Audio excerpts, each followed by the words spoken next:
ಸ್ವಾಮಿಯೇ ಶರಣಮಯ್ಯಪ್ಪ.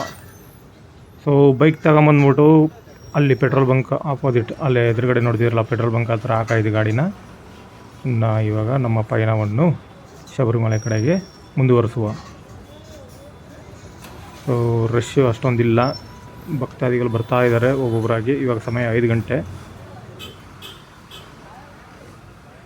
ಸೊ ಶಬರಿಮಲೆಯಲ್ಲಿ ದೇವಸ್ಥಾನ ಬಾಗಿಲು ಓಪನ್ ಆಗಿದೆ. 5 ಗಂಟೆಗೆ ಓಪನ್ ದೇವಸ್ಥಾನ. ಸುಪ್ರಭಾತ ಮಾಡ್ತಾ ಇದೆ. ಸೊ ಪಂಪಾ ನದಿ ನೀರು ಇದೆ, ಡ್ಯಾಮ್ ಓಪನ್ ಮಾಡಿಬಿಟ್ಟಿದ್ದಾರೆ. ಸೊ ಈ ಸೀಸನ್ ಟೈಮಿಗೆ ಡ್ಯಾಮ್ ಓಪನ್ ಮಾಡಿಬಿಡ್ತಾರೆ, ಡ್ಯಾಮಲ್ಲಿ ನೀರು ಓಪನ್ ಮಾಡಿಬಿಡ್ತಾರೆ. ಸೊ ಅದರಿಂದ ಸ್ವಲ್ಪ ನೀರಿದೆ, ಯಾಕಂದರೆ ಏಪ್ರಿಲ್ ಟೈಮಲ್ಲಿ ನೀರಿರೋದು ತುಂಬ ಕಡಿಮೆ. ಇವಾಗ ನನ್ನ ಪ್ಲ್ಯಾನ್ ಏನಿರೋದಂದರೆ ಮೇಲ್ಗಡೆ ಮೇಲೆ ಪಂಪ ಇದು ದೇವಸ್ಥಾನದ ಹತ್ರ ಹೋಗಿ ಗಣಪತಿ ದೇವಸ್ಥಾನ ಹಿಂದ್ಗಡೆ ಇವರು ಇರುಮುಡಿ ಕಟ್ತಾರೆ. ಫಸ್ಟು ಮಾಲೆ ಹಾಕ್ಕೊಂಬಿಟ್ಟು ಆಮೇಲೆ ಇರುಮುಡಿ ಕಟ್ಬಿಟ್ಟು ಅಲ್ಲಿಂದ ಮುಂದುವರ್ಸೋದು. ಯಾಕಂದರೆ ನಾನು ಹಿಂದಿನ ವೀಡಿಯೋದಲ್ಲಿ ಹೇಳ್ದಂಗೆ ಬೆಂಗಳೂರಿಂದನೇ ಇರುಮುಡಿ ಕಟ್ಟೋಣ ಅಂತ ಪ್ಲ್ಯಾನ್ ಮಾಡಿದ್ದೆ. ಬಟ್ ಇವಾಗ ಬಿಸಿಲು ಜಾಸ್ತಿ ಇತ್ತು, ಯಾಕಂದರೆ ಬರೋ ದಾರಿ ನೋಡಿದರೆ ನೀವು ತಮಿಳ್ನಾಡಲ್ಲ ಬಿಸಿಲು ಸಿಕ್ಕಾಪಟ್ಟೆ ಇತ್ತು. 42 ಡಿಗ್ರಿ ಸೆಲ್ಸಿಯಸ್ ಇತ್ತು. ಆಮೇಲೆ ಬರೀ ಕಾಲಲ್ಲಿ ಈ ಹಿಮಾಲಯನ್ ಬೈಕ್ನ ಓಡಿಸೋಕ್ಕಾಗಲ್ಲ, ಯಾಕಂದರೆ ಈ ಬ್ರೇಕ್ ಪೆಡಲ್ ಆಗಲಿ ಇದೆಲ್ಲ ಬಂದ್ಬಿಟ್ಟು ಸ್ಪೈಕ್ಸ್ ಇದೆ. ಯಾಕಂದರೆ ಆಫ್ ರೋಡ್ ಗಾಡಿ ಅಲ್ವಾ, ಸ್ಪೈಕ್ಸ್ ಇದೆ, ಅದು ಗ್ರಿಪ್ ಇರಲಿ ಅಂತ ಹೇಳ್ಬಿಟ್ಟು. ಅದರಿಂದ ಬರೀ ಕಾಲಲ್ಲಿ ಓಡಿಸೋಕ್ಕಾಗಲ್ಲ, ಚುಚ್ತಾ ಇರುತ್ತೆ. ಇವಾಗ ನೋಡಿ, ನಾನು ಎರುಮೇಲಿಯಿಂದ ಪಂಪ ಓಡಿಸ್ಕೊಂಬರುವಾಗ ತುಂಬ ಪ್ರಾಬ್ಲಮ್ ಇತ್ತು. ಬರೀ ಕಾಲೆಲ್ಲ ಬಂದೆ ಅಲ್ಲಿಂದ. ಬಟ್ ಕಾಲಿಗೆ ರೈಟ್ ಸೈಡ್ ಕಾಲಿಗೆ ಚುಚ್ಚಿ ಅದು ಇವಾಗ ಆಲ್ರೆಡಿ ಸ್ವಲ್ಪ ಕೆಳಗಡೆ ಪಾದ ಊರೋಕ್ಕೆ ಕಷ್ಟ ಆಗ್ತಿದೆ. ಸೊ ಅದರಿಂದ ನಾನು ಈ ಥರ ಪ್ಲ್ಯಾನ್ ಮಾಡ್ಕೊಂಡಿರೋದು, ಬಂದು ಪಂಪದಲ್ಲಿ ಮಾಲೆ ಇರುಮುಡಿ ಹಾಕ್ಕೊಂಡು ಇಲ್ಲಿಂದ ಮುಂದುವರ್ಸೋಣ ಅಂತ. ಬನ್ನಿ ಮುಂದೆ ಹೋಗುವ. ಸೊ ಬೆಳಗ್ಗೆ 5 ಗಂಟೆ ಅನ್ನೋದ್ರಿಂದ ಅದರಿಂದ ಸ್ವಲ್ಪ ಕ್ರೌಡ್ ಕಡಿಮೆ ಇದೆ, ಹತ್ಬಿಡೋಣ. ಸೊ ರೈಟ್ ಸೈಡಲ್ಲಿ ಹತ್ತಬೇಕು ನಾವು ಇವಾಗ ಪಂಪ ಗಣಪತಿ ದೇವಸ್ಥಾನಕ್ಕೆ.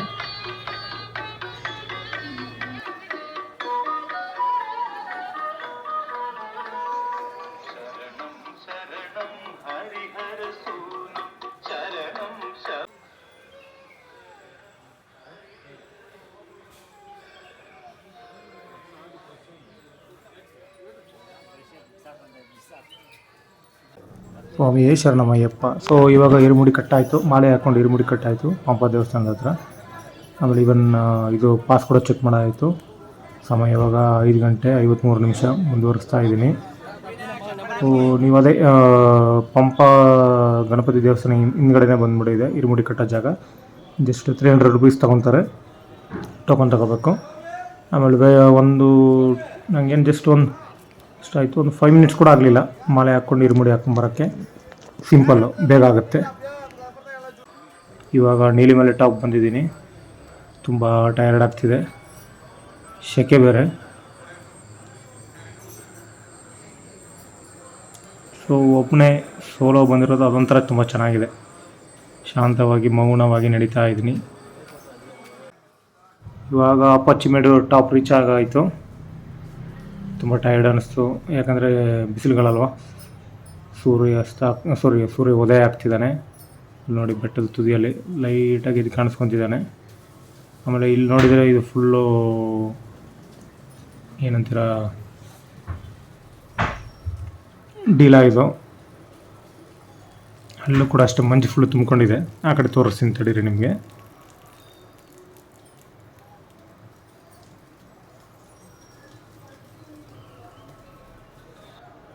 ನೋಡಿ ಮಂಜು ತುಂಬಿಕೊಂಡ್ರೆ ಹೇಳಿದ್ನಲ್ಲ, ಕಂಪ್ಲೀಟಾಗಿ ಎದುರುಗಡೆ ಕಾಣಿಸ್ತಿದೆ ನೋಡಿ ಅಪ್ಪಾಚಿಮೇಡು. ಇವಾಗ ಅಪ್ಪಾಚಿಮೇಡು ಟಾಪಿಗೆ ಆಲ್ಮೋಸ್ಟ್ ರೀಚ್ ಆಗಿದ್ದೀನಿ. ನೆಕ್ಸ್ಟ್ ಇಲ್ಲಿಂದ ಶಬರಿಪೀಡಂ. ಈ ಸತಿ ಶರಂಗುತ್ತಿ ದಾರಿಯಲ್ಲಿ ಬಿಡ್ತಿಲ್ಲ, ಡೈರೆಕ್ಟ್ ಟ್ರ್ಯಾಕ್ಟರ್ ರೂಟು ಅಲ್ಲಿ ಬಿಡ್ತಿದ್ದಾರೆ. ಸೊ ಅಲ್ಲಿ ಶಬರಿಪೀಡಮಿಂದ ನೆಕ್ಸ್ಟು ಟ್ರ್ಯಾಕ್ಟರ್ ರೂಟಲ್ಲಿ ಹೋಗ್ಬೇಕು, ಬೇಗನೆ ರೀಚ್ ಆಗ್ತೀವಿ. ನೋಡಿ ಜನ ಬರ್ತಾ ಇದ್ದಾರೆ. ಆಲ್ರೆಡಿ ಎಷ್ಟೋ ಜನ ದರ್ಶನ ಮಾಡ್ಕೊಂಡು ನೈಟಲ್ಲಿ ಇಳಿತಾ ಇದ್ದಾರೆ. ಸೊ ಸಮಯ ಇವಾಗ 7:27. ಸೊ ದೇವಸ್ಥಾನದ ಹತ್ರ ಬಂದಾಯಿತು. ಇನ್ನೇನು ಸ್ಟ್ರೈಟಾಗಿ ಹೋಗಿ ಆಮೇಲೆ ಅಲ್ಲಿ ಡಿವೈಡ್ ಮಾಡ್ತಾರೆ ಲೈನ್ಸು. ಅದಾದ ನಂತರ ಲೆಫ್ಟ್ ಸೈಡ್ ತಿರುಗಿದ್ರೆ ಸನ್ನಿಧಾನ 18 ಮೆಟ್ಟಿಲು ಬಂದುಬಿಡುತ್ತದೆ. ಸೊ ಆಲ್ರೆಡಿ ಎಷ್ಟೋ ಜನ ಬೆಳಗ್ಗೆ ದರ್ಶನ ಮಾಡ್ಕೊಂಡಿದ್ದವರು, ನಿನ್ನೆ ನೈಟ್ ದರ್ಶನ ಮಾಡಿದವರೆಲ್ಲ ರಿಟರ್ನ್ ಆಗ್ತಾ ಇದ್ದಾರೆ. Crowd okay. ಸೊ ಅಯ್ಯಪ್ಪ ನಾಮವನ್ನು ಜಪಿಸುತ್ತಾ ಬರ್ತಾಯಿದ್ರೆ ಇನ್ನು ಹತ್ತೋದಂತೂ ಗೊತ್ತಾಗೋದಿಲ್ಲ. ಅಷ್ಟೊಂದು ಆಯಾಸನೂ ಅನಿಸಲ್ಲ. ನೋಡಿ ಇಷ್ಟು ದೂರ ನಡ್ಕೊಂಬಂದಿರೋದು, ಇಷ್ಟು ಬೇಗ ಬಂದಿದ್ದೀನಿ ಅಂತ ನನಗೆ ಒಂಥರ ಫೀಲ್ ಆಗ್ತಾಯಿದೆ.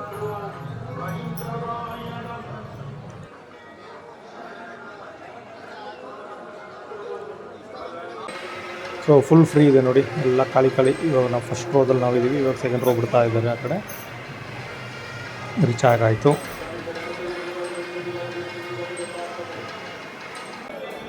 ದೇವ್ರ ದರ್ಶನ ಆಯಿತು. ಇವಾಗ ದೇವಸ್ಥಾನದ ಹಿಂದ್ಗಡೆ ಇದ್ದೀನಿ.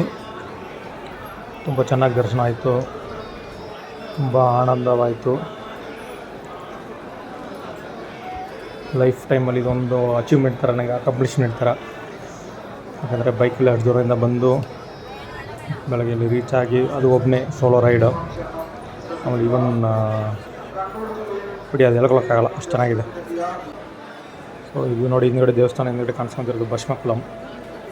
ಸೊ ಅದಾದ ಫ್ರೀ ಆದಮೇಲೆ ಸ್ವಲ್ಪ ಏನು ಇರುಮುಡಿ ಬಿಚ್ಚಿಬಿಟ್ಟು ಮತ್ತು ಇದೆಲ್ಲ ತುಪ್ಪಳ ತಗೊಂಡು ಮಾಡಿದ್ಮೇಲೆ ಹಿಂದ್ಗಡೆ ಹೋಗ್ಬೇಕು. ಒಂದು ರೌಂಡ್ ಹೋಗ್ಬಿಟ್ಟು ಬರ್ತೀನಿ.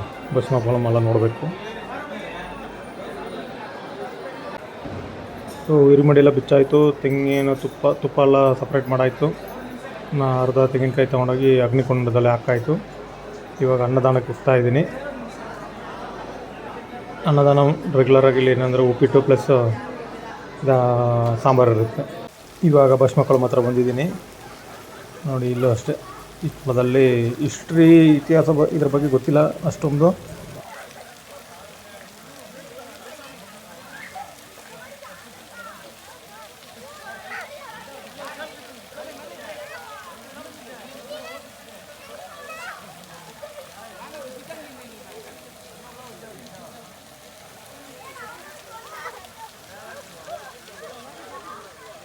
ಸೊ ಸಮಯ ಇವಾಗ 11:30 ಆಯಿತು. 18 ಮೆಟ್ಟಿಲನ್ನ ವಾಶ್ ಮಾಡ್ತಾಯಿದ್ದಾರೆ, ತುಳಿತಾ ಇದ್ದಾರೆ. ಭಕ್ತಾದಿಗಳು ವೆಯ್ಟ್ ಮಾಡ್ತಿದ್ದಾರೆ. ಅಪ್ ಟು 1 o'clock ತನಕ ಟೆಂಪಲ್ ಓಪನ್ ಇರುತ್ತೆ.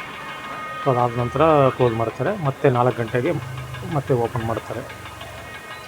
ಸೊ ಇವಾಗ ಉಚ್ಚಿ ಪೂಜಾ ಅಂತ ಹೇಳ್ತಿದ್ದಾರೆ. ಉಚ್ಚಿ ಪೂಜೆ ಮಾಡೋದು. ಸೊ ಒಂದು ಸತಿ ಎಲ್ಲ ತೀರ ತೆಗೆದುಬಿಟ್ಟು ತಿರ್ಗಾ ಒಂದು ಇದೆಲ್ಲ ಇರುತ್ತೆ, ಸಂಸ್ಕೃತಿ ಅದೆಲ್ಲ ಇರುತ್ತೆ. ಅವ್ರದ್ದು ಪೂಜೆ ಪದ್ಧತಿ ಎಲ್ಲ ಇರುತ್ತೆ ನೋಡಿ. ಸೊ ಇದು ವಲಯಗರ್ತ ಸ್ವಾಮಿ, ಆ ಕಡೆ ಕರಪಣ್ಣ ಸ್ವಾಮಿ, ನಮ್ಮ ಮನೆ ದೇವರು ಆ್ಯಕ್ಚುಲಿ. ಆ ಕಡೆ ಸೈಡ್ ಇರೋದು ಕರಪಣ್ಣ, ಕರಪಾಯಿ ನಮ್ಮ ಮನೆ ದೇವರು. ಬಿಸಿಲು ಮಾತ್ರ ರಣ ಬಿಸಿಲು, ನಿಂತ್ಕೊಳ್ಳೋಕೆ ಆಗ್ತಾಯಿಲ್ಲ.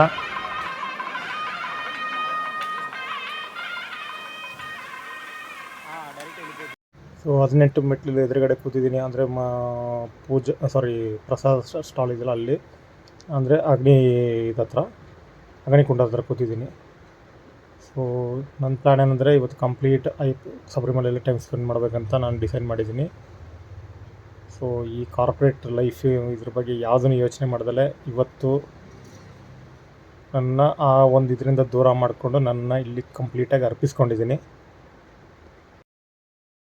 ಒಂದು ಪ್ರಶ್ನೆ ಮಾತ್ರ ಸದಾ ನನ್ನ ತಲೆಯಲ್ಲಿ ಓಡ್ತಾ ಇರೋದೇನೆಂದರೆ, ನಾನು ಯಾರು, ನಾನು ಯಾಕೆ ಇಲ್ಲಿ ಹುಟ್ಟಿದ್ದೀನಿ, ನಾನು ಯಾಕೆ ಹಿಂಗಿದ್ದೀನಿ.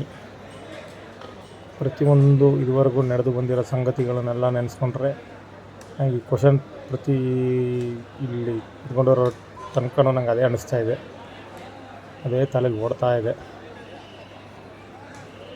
ಸೊ ಅದೇ ಮೈ ಮರೆತು ಆರಾಮಾಗಿ ನೆಲದ ಮೇಲೆ ಸುಮ್ಮನೆ ಸೈಲೆಂಟಾಗಿ ಮಾಡ್ಕೊಂಡ್ಬಿಟ್ಟಿದ್ದೀನಿ.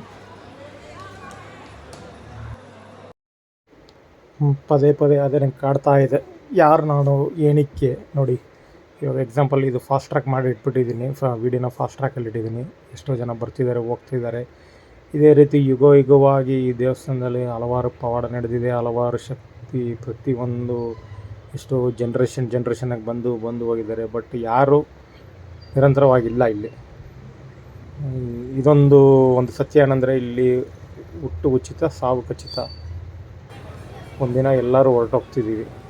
ಬಟ್ ಯಾಕೆ ಇಲ್ಲಿ ಬಂದು ಹುಟ್ತಾ ಇದ್ದೀವಿ, ಯಾಕೆ ಇಲ್ಲಿ ಸಾಯ್ತಾ ಇದ್ದೀವಿ, ಎಲ್ಲಿಂದ ಬರ್ತಾ ಇದ್ದೀವಿ, ಎಲ್ಲಿ ಹೋಗ್ತಾ ಇದ್ದೀವಿ, ಇದೊಂದು ದೊಡ್ಡ ಪ್ರಶ್ನೆ ತಲೆಯಲ್ಲಂತೂ ಓಡ್ತಾ ಇದೆ ಪದೇ. ಮೀನ್ ಟೈಮ್ ಇವಾಗ ಸೀಸನ್ ಟೈಮ್ ಅಂದರೆ ನವಂಬರ್ ಡಿಸೆಂಬರ್ ಟೈಮಲ್ಲಿ ಬಂದಾಗ ನಾವು ಬರೀ ಪೂಜೆ ಮಾಡಿದ್ದೀವ, ದರ್ಶನ ಆಯ್ತಾ, ಮುಗೀತು, ಸ್ಪೀಡಾಗಿ ಹೋಗ್ತಾ ಇರ್ತೀವಿ ಅಷ್ಟೇ ವಾಪಸ್ಸು. ಈ ಥರ ಕೂತ್ಕೊಂಡು ಯಾವತ್ತೂ ದೇವಸ್ಥಾನದ ಒಂದೊಂದು ಆರ್ಕಿಟೆಕ್ಚರ್ ಬಗ್ಗೆ ನೋಡಿಕೊಂಡು ಅದನ್ನು ಇದು ಮಾಡಿಲ್ಲ, ಅನುಭವಿಸಿಲ್ಲ. ಸೊ ಅದಕ್ಕೆ ಇವತ್ತು ಫುಲ್ ಡೆಡಿಕೇಟೆಡಾಗಿ ಇಲ್ಲೇ ನನ್ನ ಮೈಂಡನ್ನ ಇಲ್ಲೇ ಫಿಕ್ಸ್ ಮಾಡ್ಕೊಂಡಿದ್ದೀನಿ. ಕೂತ್ಕೊಂಡು ನೋಡ್ತಾ ಇದ್ದೀನಿ ಡಿಸೈನ್ಸ್ ಹೆಂಗೆ ಮಾಡಿದ್ದಾರೆ, ಏನೇನು ಗರಡಿಗಂಬ ಅದರ ಡಿಸೈನ್ಸು ಅದೆಲ್ಲ ಹೆಂಗಿದೆ ಅಂತ ನೋಡ್ತಾ ಇದ್ದೀನಿ.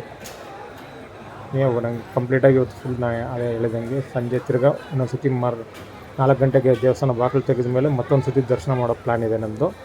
ದರ್ಶನ ಮಾಡಿಕೊಂಡು ಅದಾದಮೇಲೆ ತಿರ್ಗಾ ಇಳಿದು ಪಂಬಾಗಿ ಹೋಗಿ ಬೈಕ್ ತೊಗೊಂಡು ಮತ್ತು ತಿರ್ಗಾ ಎರಿಮೇಲಿಯಲ್ಲಿ ಹೋಗಿ ಸ್ಟೇ ಮಾಡಬೇಕು. ಸ್ಟೇ ಮಾಡಿಬಿಟ್ಟು ಮಾರನೇ ದಿನ ಬೆಳಗ್ಗೆ ಬ್ಯಾಂಗ್ಳೂರು ಹೊರಡೋಕ್ಕೆ ಪ್ಲ್ಯಾನ್ ಮಾಡಿದ್ದೀನಿ. 4:30ಗೆ ಆ ಥರ 4 o'clock ಆ ಥರ ಎದ್ದು ಬಿಡೋಣ ಅಂತ. ನೋಡಿ ಕಂಪ್ಲೀಟಾಗಿ ನೋಡಿ, ನಂಗೆ ತುಂಬ ಟೈಮ್ ಜಾಸ್ತಿ ಇದೆ. ಸೊ ಇದನ್ನೆಲ್ಲ ನೋಡಿಕೊಂಡು ಆನಂದಿಸ್ತಾ ಕೂತಿದ್ದೀನಿ.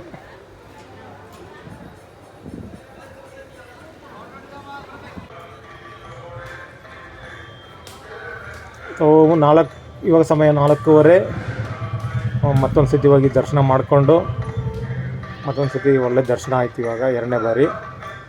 ಇವಾಗ ಬ್ಯಾಕ್ ಟು ಪಂಪ ಇಳಿಬೇಕು. ಇವಾಗ ನೋಡಿ ಅದೇ ಎದುರುಗಡೆ ಗಾಂಧಮಲೈ ಹೊನ್ನಂಬಲಮೇಡು ಅಂತಾರೆ, ಅಲ್ಲೇ ಬಂದ್ಬಿಟ್ಟು ನೀವು ಮಕರ ಜ್ಯೋತಿ ನೋಡೋದು. ಫುಲ್ ಕ್ರೌಡ್ ಕಡಿಮೆ ಕಂಪ್ಲೀಟ್. ಸೊ ಮೇಲೆ ವಾಪಸ್ ಬಂದಿದ್ದೀನಿ ನೋಡಿ, ಅಲ್ಲಿಂದ ಗರಡಿಗಂಬ ಕಾಣಿಸ್ತಿಲ್ಲ ಎದುರುಗಡೆ, ಅದೇ ದೇವಸ್ಥಾನ. ವಾಪಸ್ ಹೊರಟಿದ್ದೀನಿ ಪಂಬಾ ಸೈಡ್ಗೆ. ಅಲ್ಲಿ ಮೇಲ್ಗಡೆ ಬೆಟ್ಟ ಕಾಣಿಸ್ತಿರೋದು ಅದೇ ಬಂದು ಕುಳುಮೇಡು.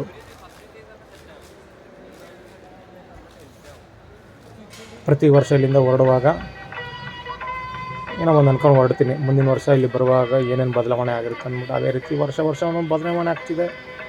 ಜೊತೆಗಿರೋರು ಎಷ್ಟೋ ಜನ ಇವತ್ತಿಲ್ಲ. ಹಲವಾರು ಸಂತೋಷಗಳ ಸಂಗತಿಗಳಿರುತ್ತೆ, ಅದೇ ರೀತಿ ದುಃಖಕರವಾದ ಸಂಗತಿಗಳು ಇರುತ್ತೆ. ಲೈಫ್ ಅಂದರೆ ಅಷ್ಟೇ, ಏನೂ ಮಾಡೋಕ್ಕಾಗಲ್ಲ. ಕೊನೆಗೆ ಕಟ್ಟಕಡವಾಗಿ ಪ್ರಶ್ನೆ ಉಳಿಯುತ್ತದೆ. ಸೊ ಇವಾಗ ಅಪ್ಪಾಚಿ ಮೇಡು ಇಳಿತಾ ಇದ್ದೀನಿ. ಕಾಲು ನೋವು ಸ್ಟಾರ್ಟ್ ಆಯಿತು, ಲೆಫ್ಟ್ ಲೆಗ್ಗು. ಸೊ ಅದಕ್ಕೆ ಸ್ಲೋವಾಗಿ ಇಳಿತಿದ್ದೀನಿ. ಸೊ ಪ್ರಸಾದ ಇದನ್ನೆಲ್ಲ ಎತ್ಕೊಂಡು ಸ್ಲೋವಾಗಿ ಇಳಿತಾ ಇದ್ದೀನಿ. ಎದುರುಗಡೆ ಆಕರ್ಷಕವಾಗಿ ಕಾಣಿಸ್ತಿದೆ, ತುಂಬ ಬೆಟ್ಟಗಳು ಸಕ್ಕತ್ತಾಗಿದೆ ನೋಡೋಕ್ಕೆ. ಸಿಕ್ಕಾಪಟ್ಟೆ ಜನ ಹತ್ತಿದ್ದಾರೆ ಸಾಯಂಕಾಲ ಟೈಮ್, ಯಾಕಂದರೆ ಬೆಳಗ್ಗೆ ಸಿಕ್ಕಾಪಟ್ಟೆ ಬಿಸಿಲಿತ್ತು. ಮೇ ಬಿ ಬೈ 6 o'clock ಹತ್ರ ಪಂಪ ರೀಚ್ ಆಗ್ಬೋದು. ಪಂಪ ರೀಚ್ ಆದಮೇಲೆ ಅಲ್ಲೇ ಬೆಳಗ್ಗೆ ಎಲ್ಲಿ ಮಾಲೆ ಹಾಕ್ಸ್ಕೊಂಡಿದ್ದೀವೋ ಮೇಲ್ಶಾಂತಿ ಅವ್ರ ಹತ್ರ, ಅಲ್ಲಿ ಅವ್ರ ಹತ್ರನೇ ಹೋಗಿ ತಿರ್ಗಾ ಮಾಲೆ ಬಿಚ್ಚಿಸ್ಕೊಳ್ಬೇಕು. ಯಾಕಂದರೆ ನಾನು ಶೂ ಹಾಕ್ಕೊಂಡು ಗಾಡಿ ಓಡಿಸ್ಕೊಂಡು ಹೋಗೋದಲ್ವ ಬೈಕಲ್ಲಿ. ಸೊ ಮಾಲೆ ಹಾಕ್ಕೊಂಡು ಬೈಕ್ಗಳು ಶೂ ಹಾಕೊಳ್ಳೋದೆಲ್ಲ ಚೆನ್ನಾಗಿರಲ್ಲ. ಮಾಲೆಗೆ ಅದು ಏನು ರೆಸ್ಪೆಕ್ಟ್ ಇದೆಯೋ ಅದನ್ನು ಫಾಲೋ ಮಾಡ್ಕೊಂಬರ್ಬೇಕು ನಾವು. ಓಕೆ, ಮೆತ್ತಿಗೆ ಮುಂದುವರಿಸುವ.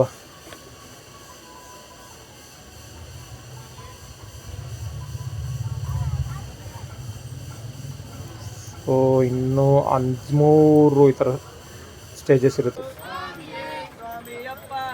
ಪಂಪ ಬಂದು ರೀಚ್ ಆಯಿತು ಸಂಜೆ. ಇವಾಗ 6:30 ಆಗಿದೆ.